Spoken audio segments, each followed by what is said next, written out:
live now to the Labor leader Anthony Albanese speaking in Queensland. Part of our policy is that we need a future made in Australia.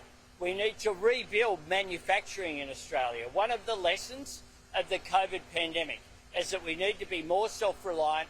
We need to make more things right here. And today's project does just that.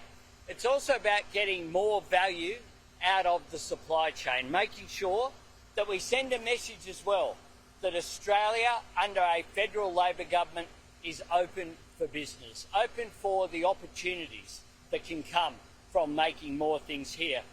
Now, in Australia, we have the people, we have the skills, and we have the resources to make batteries right here.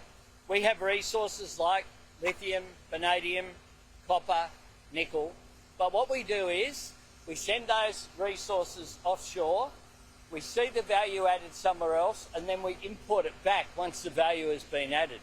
It makes far more sense to use those resources and make things here. And that is certainly possible, and that is what today's announcement and partnership with the Queensland Government is about. We will partner with Queensland with a $100 million equity injection for a battery manufacturing precinct.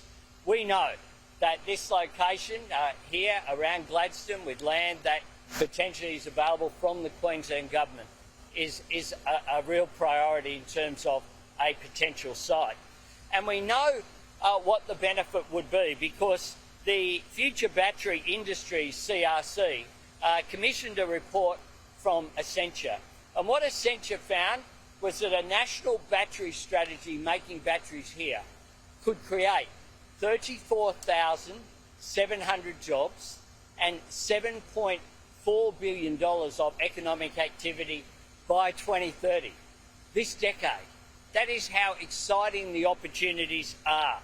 But we need to make sure that we seize those opportunities. And that is what Federal Labor wants to do. In addition to that, we will have, today we're announcing a Powering Australia Industry Growth Centre. We need to look at the opportunities that are there to grow business. We have our National Reconstruction Fund, which will enable opportunities, including the announcement that I made in Perth of $1 billion of that fund being for value adding in the resources sector.